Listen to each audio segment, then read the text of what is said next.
My name is Jack Colton. For 25 years, I believed I had the perfect life, a loyal wife, a loving daughter, a business built with my own hands. I thought I was the rock holding everything together. But all it took was one overheard conversation on the patio to rip the truth wide open. My wife was having an affair with her boss. And my daughter? She knew. What followed wasn't just betrayal, it was a reckoning. I lost everything, and then found something far more valuable. You think you know your family, until the lies start talking louder than the love. It was a warm Friday afternoon, and I was mowing the lawn like I always did before car shows. My pride and joy, a 2009 Mustang GT, was freshly polished and tucked away in the garage. The smell of cut grass hung in the air, and for a brief moment, I felt content. Life had a rhythm: work, home, family. My name is David Kessler, and up until that day, I thought I had it all. I ran my late father's manufacturing business, managed finances wisely, and built a stable life for my wife Natalie and our daughter Mia. I wasn't flashy, not the kind to boast, but I was proud of the life I created, the family I supported, and the love I thought we shared. Natalie was everything to me. So was Mia. They were my reason for every sacrifice, every overtime shift, every careful investment in the future. My father was a womanizer to the end, divorced twice, never really settled down. I swore I'd be different. I believed I was. But illusions have a way of breaking at the worst times. I had just turned off the mower to wipe the sweat from my brow when I saw Mia walking toward the back patio. She hugged me quickly, too quickly, and rushed to Natalie, who was sitting there with her arms crossed, expression hard. I should have just gone inside. Instead, I wandered closer, thinking maybe she was asking for money again.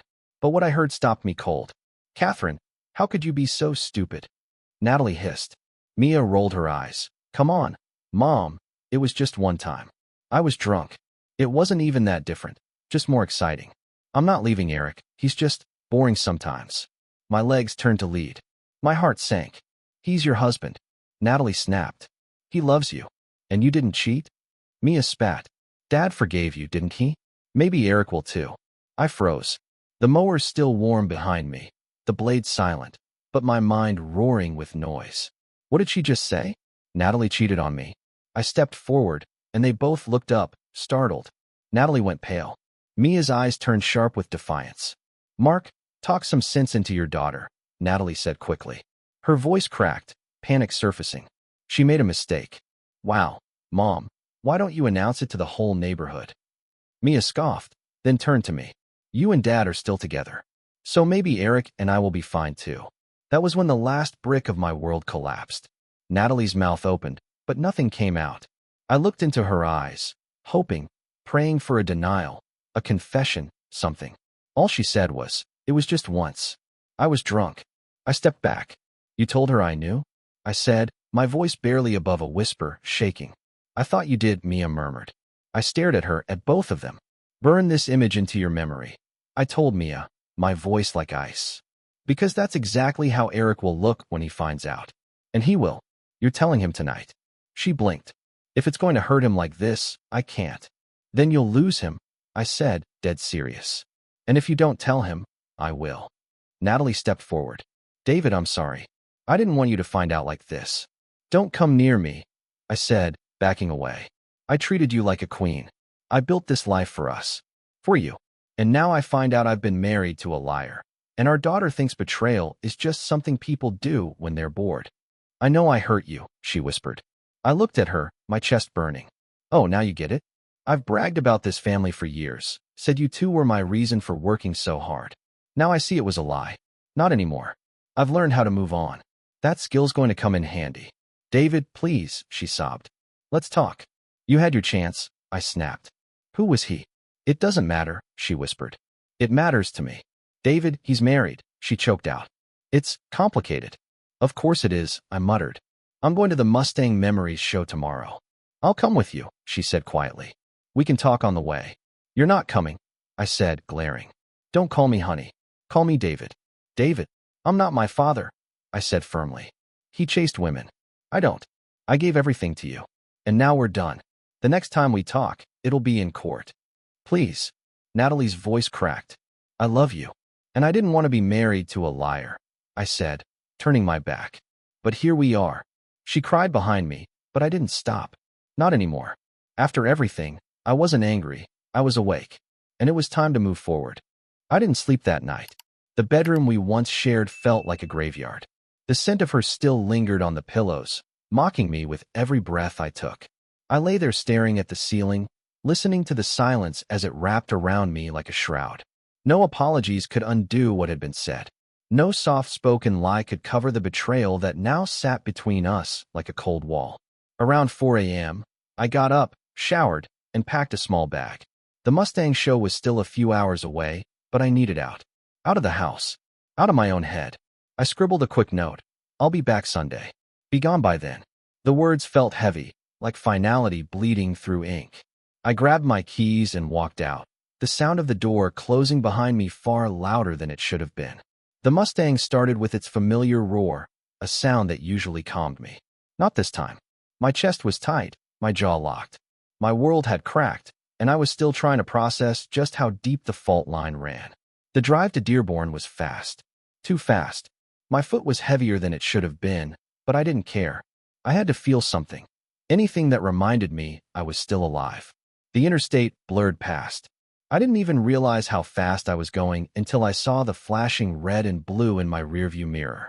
The officer took one look at me and must have seen what I was going through. He let me off with a warning and a look that said, "Take care of yourself, man." By the time I reached the motel, I was hollow. Checked in, dropped my bag, stared at the ceiling fan for half an hour before grabbing my detail kit and heading to the show lot early. I needed routine. I needed control. Cleaning the car had always been therapy, and this time was no different. I went over every inch of the Mustang, from the chrome rims to the polished hood. But my mind wasn't on the car. It kept drifting back to the patio, to Mia's voice, to Natalie's silence. Every time I buffed the paint, I saw her mouth moving but saying nothing, refusing to name the man she'd betrayed me with. That was the worst part. She chose to protect him. Him, not me. Not us. The show started at 9, but I barely noticed the time. People walked by, admired the car, asked questions, complimented the detail work. I nodded, smiled faintly, answered when I had to. But I wasn't there. Not really. At one point, a middle-aged man with a worn Tiger's cap approached. "Beautiful machine," he said, eyeing the GT 500 badge. "Where's the wife? You two here together?" I paused. That question hit me like a gut punch. "She's at home," I replied, forcing a tight smile. "Had other plans." He nodded, oblivious. "Well, tell her she missed out." I didn't respond. Just looked back at the hood, suddenly aware of the smudge I'd missed.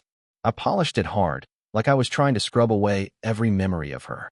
That night, I sat alone in the motel room with the TV on, but muted. I didn't want sound. I didn't want noise.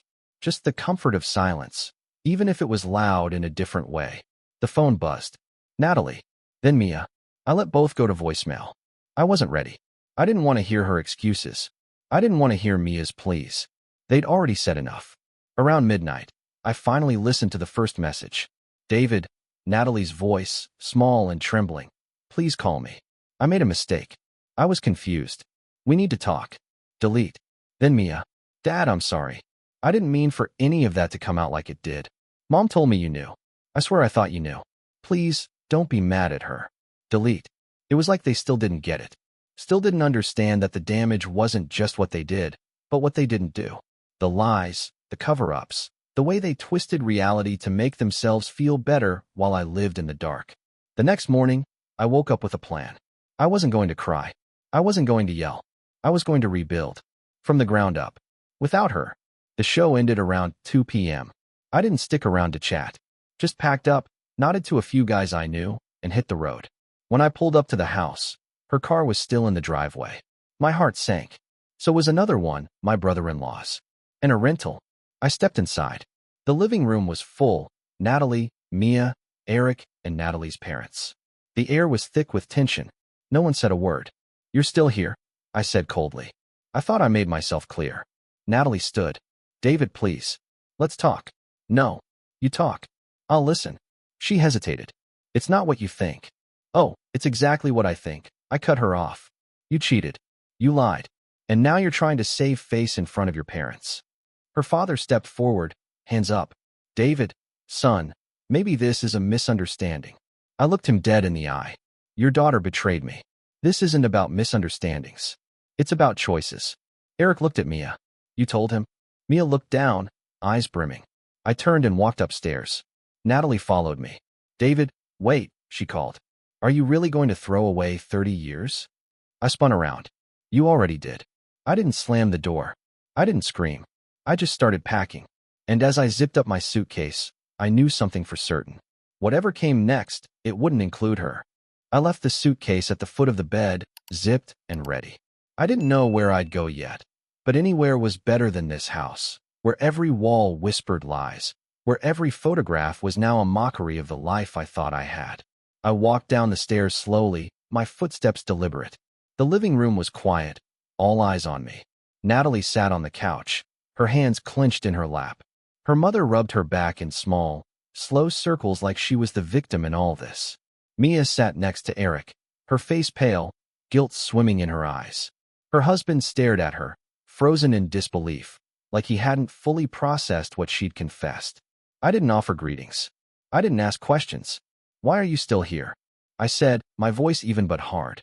I told you to be gone. Natalie's father stood up, clearing his throat. David, we just need to talk. No. I interrupted, my gaze sharp. She's had plenty of chances to talk. She chose to lie instead. Natalie stood, trembling. I didn't lie about everything. That's not a defense, I snapped. You lied about enough. You lied when it mattered. Eric stood too, his voice low and shaken. Mia, is it true? She didn't answer. Her silence said more than words could.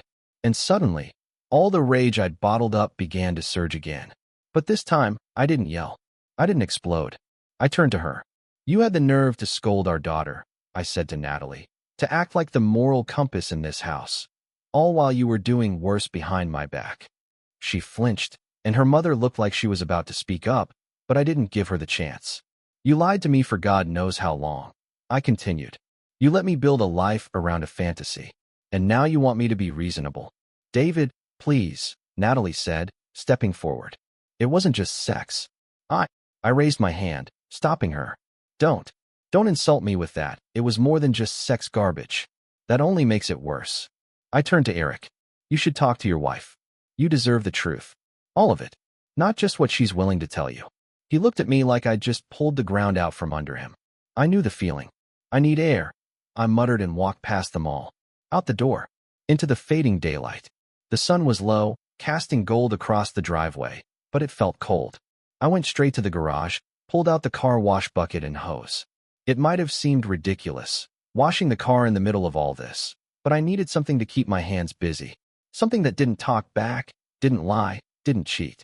I started scrubbing the Mustang's hood, watching the suds run down the paint. Behind me, the door creaked open. I didn't need to turn around to know who it was. You really think now's the time to wash your car? Her father asked. I didn't answer at first, just kept scrubbing.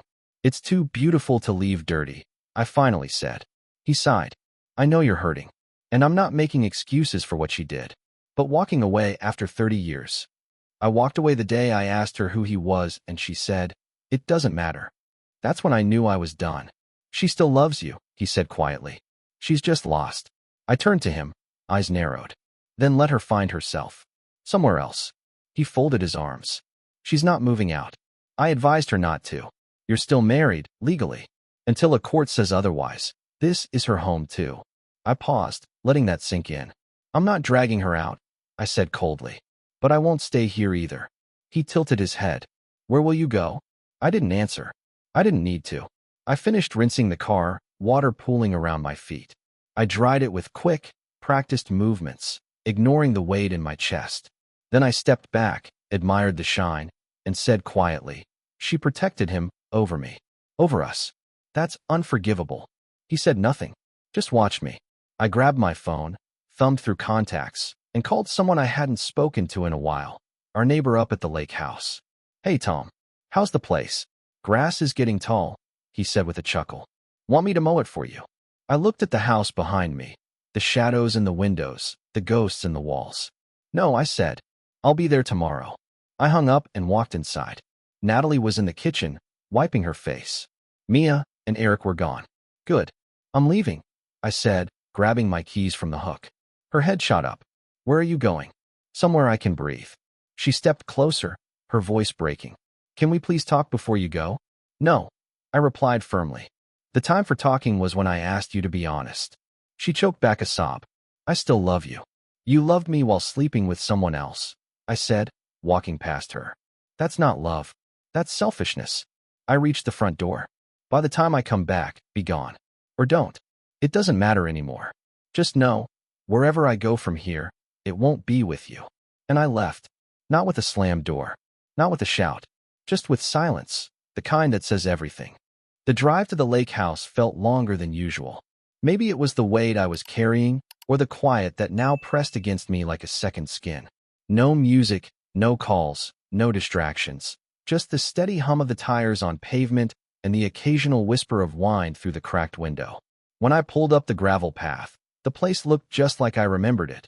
Peaceful, untouched, the grass a little wild, the porch dusted with fallen leaves. This cabin had been our escape, our getaway spot for summers and long weekends. Now it felt like exile. I killed the engine and just sat there for a moment, staring at the stillness. Inside, everything was as we left it. The couch with the sag in the middle. The coffee table with one leg slightly uneven. Our pictures still lined the mantel, laughing at cookouts, holding Mia as a toddler, one of Natalie on the dock with her sun hat and a glass of wine. I didn't take them down. Not yet. I needed to remember what I was letting go of.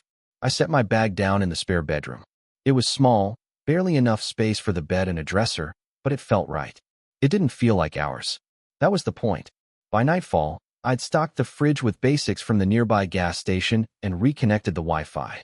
Not because I wanted to scroll or distract myself, but because I needed to get back to work. Something to ground me. Something that wasn't falling apart in front of my eyes. That night, I sat on the porch with a beer, listening to the water lap softly against the shore. No shouting. No lies. No betrayal. Just the night and my thoughts. But even silence isn't always kind. My phone buzzed around midnight. Natalie. I let it ring out. She called again. Then Katie. Then Natalie's father. Finally, a message popped through from Katie. Please, Dad.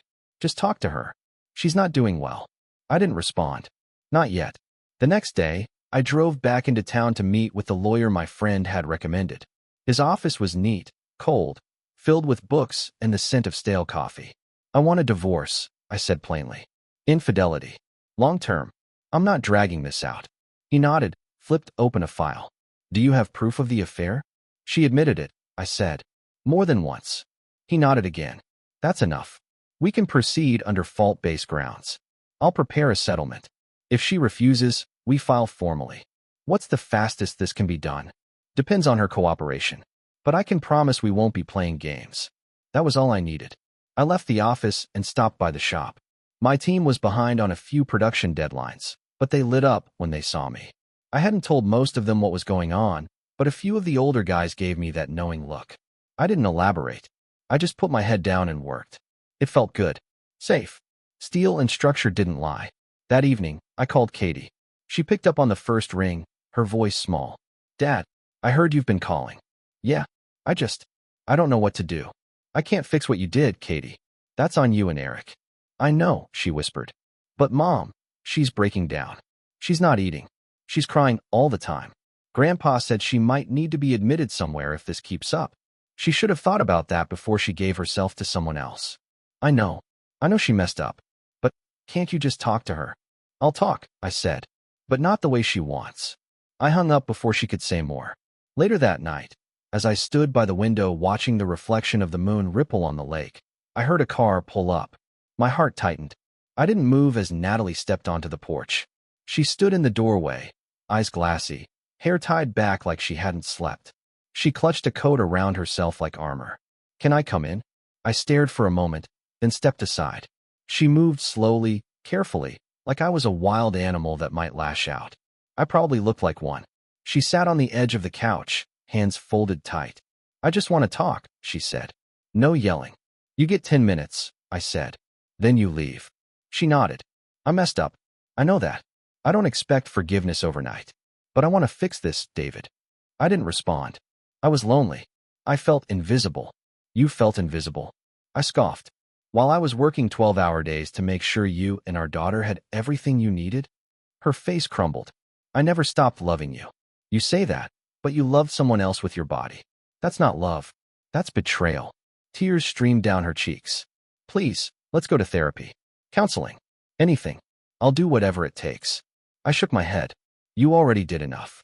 She stood, reaching for me, and I stepped back. Leave, Natalie. But, go. And for the first time since I found out, she listened. She walked out into the night without another word. The door closed behind her like the final page in a book I never wanted to finish. The morning after Natalie left the cabin, I expected some kind of peace. I thought watching her disappear into the darkness would feel like closure. But instead, I woke with a pressure in my chest that wouldn't let up. The kind you get when a storm's brewing. You don't hear the thunder yet, but the air is thick and wrong. I spent the day in town, called a contractor to fix the old boathouse roof, stopped by the lumber yard for supplies. The motions kept me busy, but not present.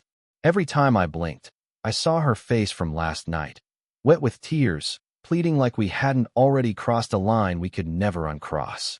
Back at the cabin that evening, I poured myself a drink and sat by the fireplace. It hadn't been used in years, but tonight I needed the crackle, the smell of wood smoke. I watched the flames dance and tried not to wonder who she had run to now that I'd told her no. Then came the knock. 3 short taps. Hesitant. Like whoever was behind the door wasn't sure they belonged. I opened it slowly, and there he was. The man who had haunted my marriage. The man Natalie had built her lies around. The man she swore was gone, irrelevant. Todd. Only he didn't look like the man she used to describe. The college football god who thought the world owed him. Now he looked broken, bloated. His once athletic frame lost beneath cheap sweatpants and a beer-stained hoodie. He held an oxygen tank in one hand, a cigarette in the other. Your mark, right? He rasped, voice thick with phlegm and wear. My jaw clenched so tight it hurt. You've got 10 seconds to tell me why you're here. He smirked, coughed hard into his elbow, and leaned against the doorframe. I figured I owed you a face-to-face. You don't owe me anything. Get off my porch. He didn't move. You're right. I owe you nothing. But I wanted to see the guy she threw her life away for. I didn't ruin her life, Todd. You did. He laughed, a wheezing sound that made my stomach churn. You think you were her first choice? Man, she pitied you. You were the safe one. I stepped forward, my fists tightening at my sides. Say another word, and I swear. She always came back to me, he said, eyes gleaming.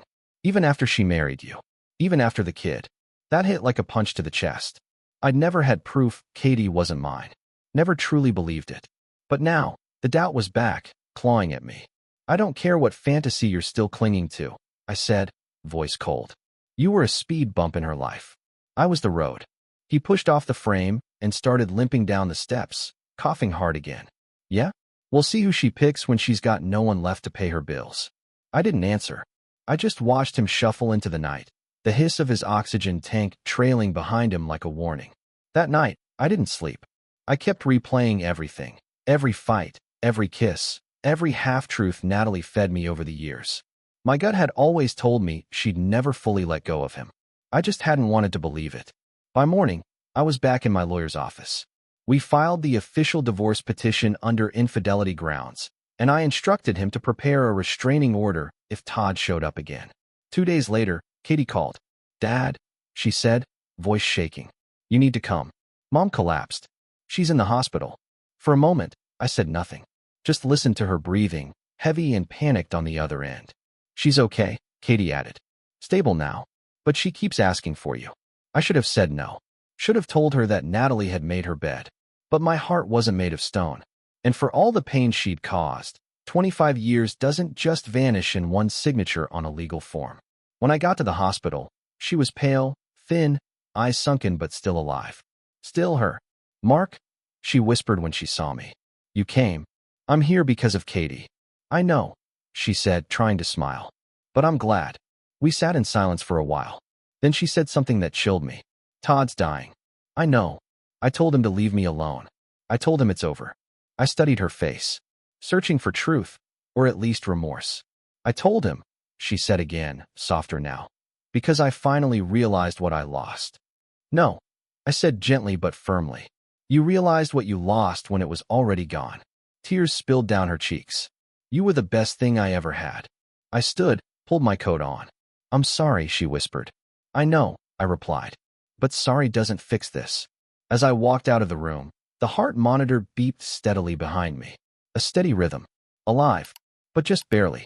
The ride home from the hospital felt heavier than the last. Natalie's face, pale, pleading, stayed burned into my thoughts. But not from guilt. Not anymore. This time, it felt like staring at the wreckage of something I once believed could never fall apart. Something I'd spent decades patching, rebuilding, hoping would hold. Only now I knew, it never really stood on solid ground. Back at the lake cabin, I tried to go back to routine.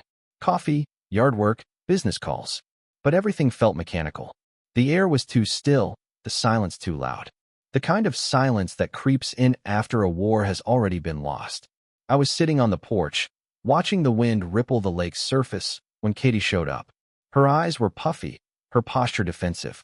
She told me everything, she said. I didn't respond, just nodded toward the second chair. She sat, folding her arms tightly across her chest.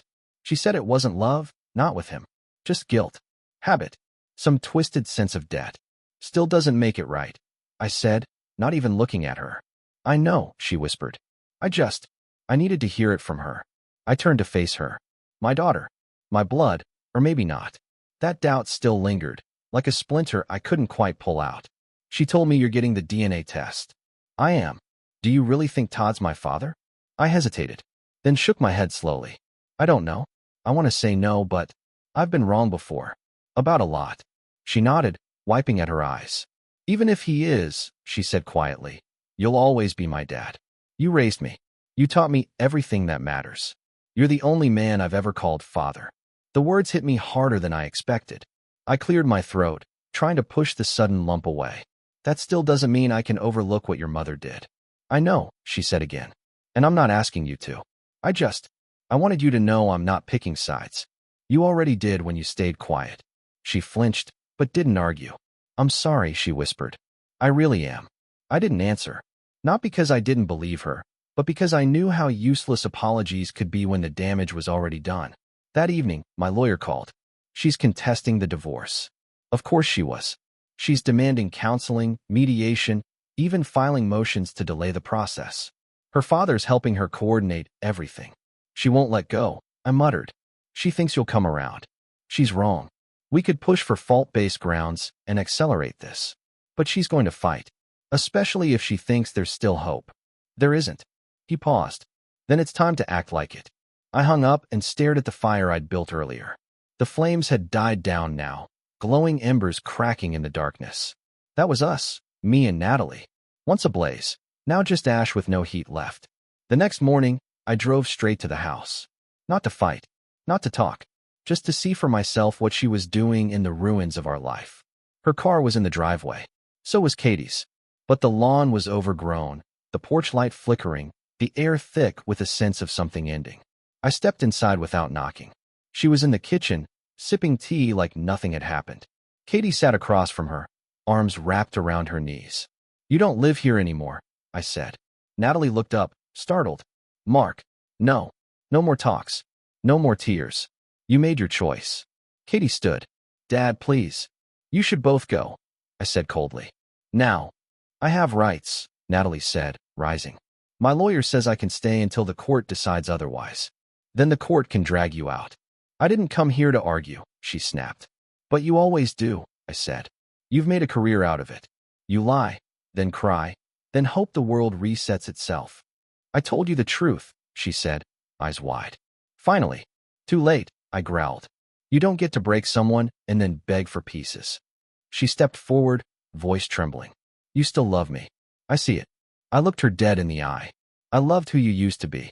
But that woman's been dead a long time. Silence. Even Katie didn't breathe. Get out, I said. Natalie opened her mouth, but nothing came. Then she walked past me, slowly, as if she thought I might stop her. I didn't. Katie followed her mother, stopping at the door. What happens now? I finished this, I said, and I never looked back. As the door shut behind them, I exhaled. Not in relief, not in sadness, but in certainty. This was the beginning of my life without her. And for the first time in decades, it actually felt like mine. The silence in the house was suffocating after they left. I walked through the empty rooms like a stranger in a museum of my own life. Familiar, but distant. Every photo on the wall, every dent in the hardwood floor, every coffee stain on the counter whispered stories of a family that no longer existed. Not in the way I thought. Not in the way I once fought for. I didn't sleep much that night. I lay on the couch in the lake cabin, staring at the ceiling fan as it spun above me, slow and steady.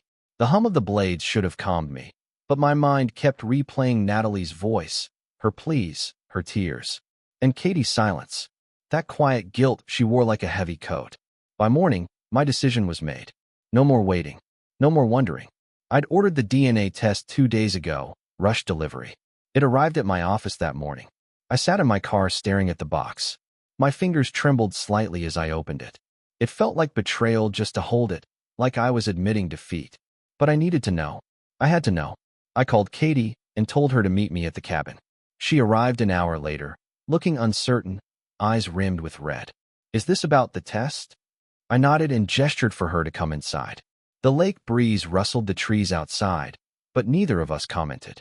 I handed her the swab kit, explaining everything quietly, professionally, like I was talking to a stranger. I'm not doing this because I want to prove something, I said. I need peace. Closure. She didn't argue. She nodded, took the swab, and returned it in silence. We sealed the envelope together, and I dropped it off myself at the overnight shipping counter. I didn't want anyone else involved. Whatever the result was, it had to come straight to me. 2 days later, I got the email. I waited until I got home to open it. I sat at the dining table in the lake cabin, the sun beginning to dip behind the trees, casting golden shadows across the room.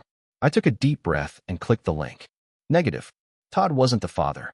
Katie was mine. I leaned back in the chair, staring at the screen. Relief washed over me. Pure, unfiltered relief. But with it came something darker. Bitterness. Because even now, after all this, I still couldn't shake the damage Natalie had done. The cracks didn't magically seal because of one test result. That evening, I drove to the hospital. Natalie was recovering, her vitals stable, her voice less shaky. When she saw me, her face lit up, until she saw mine. You came, she said softly. I got the results, I said, sitting beside her bed. She's mine. Tears welled in her eyes. I told you. I cut her off. But you didn't know for sure, did you? Not really. She looked down, unable to answer. I needed to do it, I said. Because every time I looked at her, I heard your voice in that therapist's office. It never ended. Those words changed everything. Natalie sniffled. Mark, I never stopped loving you. But you never stopped betraying me either. I was lost. I didn't know how to let go of him. That's the difference between you and me, I said coldly. I let go of you the moment I heard the truth. I stood up. I'm finalizing the divorce. I'm not interested in therapy, in mediation, or in hearing your excuses anymore. But the test, doesn't it change anything? No, because the damage wasn't just the doubt about Katie. It was about the years of deception, the second chances I never got, the loyalty I gave you while you gave yourself to someone else. She tried to reach for my hand. I stepped back. This is the last time we'll speak outside a courtroom, I said. My lawyer will contact yours. And Natalie, don't use Katie as leverage. She's not your bargaining chip. I just wanted to be loved, she whispered. I nodded. Then you should have loved yourself enough not to sell your soul to a ghost. I left the hospital with nothing but the clothes on my back and the name of a lawyer who would see this through. The past was done. The damage was real.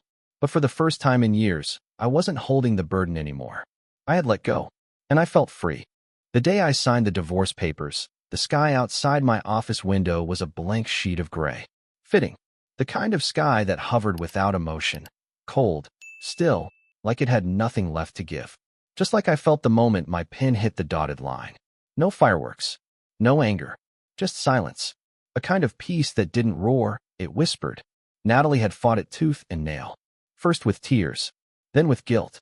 Then with legal delay tactics. Her father called me 3 times that week, still trying to convince me to do the right thing. Like I hadn't done exactly that for 25 years. He didn't understand. None of them did. You don't get to set fire to someone's soul and then ask for warmth from the ashes. I moved into the lake cabin full-time. Stripped it bare of everything that reminded me of her. No photos. No letters.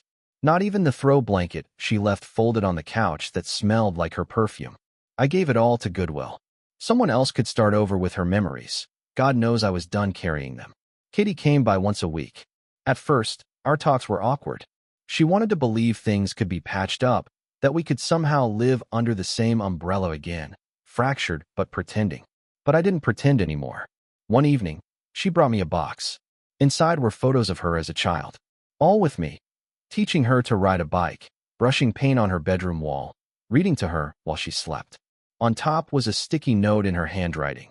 You may not believe it anymore, but you were the best father I could have ever asked for.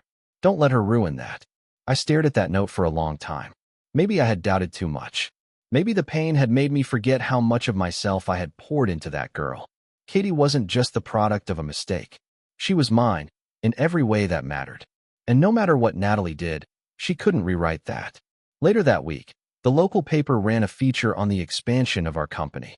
There was a photo of me, arms crossed, standing in front of the factory. The article called me a comeback story. I laughed, not because it wasn't true, but because they had no idea just how much I'd had to survive. That same day, I got a voicemail. Emily. Her voice, bright and calm, filled the room like sunlight through open blinds. Hey, Mark. I know we said no contact for a while, but I was thinking about the ocean. About that morning on the deck, when you offered your hand before you even offered your name. I've been traveling, but I realized something. I don't want to keep running. I want to build something real. If you're still open to it, maybe we could share a sunset again, somewhere that doesn't move beneath our feet. I must have played that message 5 times. And then I called her. A month later, she came to visit. No promises, no declarations. Just 2 people sitting on the patio, wine glasses in hand, watching the lake shimmer in the dusk. She didn't ask about Natalie, didn't bring up the past. She just listened. And when I finally told her everything, every broken piece, I didn't see judgment in her eyes. I saw understanding. That night, I didn't ask her to stay, but she did. And the next morning, as the sun rose over the trees, I stood barefoot on the dock with a coffee in hand and her laughter echoing from the kitchen. For the first time in what felt like years, I smiled without forcing it. The pain hadn't disappeared, but it had transformed. Into growth, into clarity, into freedom. Natalie eventually moved in with her parents, and from what I heard through the grapevine, things weren't going well. Todd had ghosted her. The money had dried up. Her name was still on gossip chains, but I didn't care anymore. I had erased her not out of hate, but necessity. You can't walk forward while staring at a locked door. As for Katie, she stayed in touch. She and Eric were trying to rebuild, and I wished them well. She wasn't a child anymore. She knew now what betrayal looked like, and what loyalty cost. Maybe she'd be wiser than we were. Maybe that was enough. One night, sitting by the fire pit outside the cabin, Emily leaned her head on my shoulder and asked quietly, "Do you think you'll ever love like that again?" I didn't hesitate. "No," I said, "because I'll love better this time." She smiled, kissed my cheek, and whispered, "Good. Because I'm not here to be anyone's second chance. I'm here to be the right one." And for the first time in a long, long time, I believed her. Looking back on everything, I've learned that love isn't just about time invested. It's about truth, loyalty, and respect. I gave 25 years of my life to someone who said she loved me, yet never fully let go of someone else. That kind of betrayal doesn't just break your heart, it shakes your foundation. And if I've taken anything away from all this, it's that peace sometimes only comes when you stop fighting for the wrong people. For those of us who've spent a lifetime building families, careers, and homes, it's easy to forget ourselves in the process. But we matter too. Our happiness, our dignity, it's never too late to reclaim them. I thought starting over in my 50s meant defeat. Now, I see it as a new chapter. If you're hurting, if you feel unseen, remember this. You don't have to carry the weight of someone else's choices. Let go. Find peace in your own company. And if you're lucky, someone new might just walk in, not to fix you, but to sit beside you while you heal. That, my friends, is the kind of love worth waiting for at any age.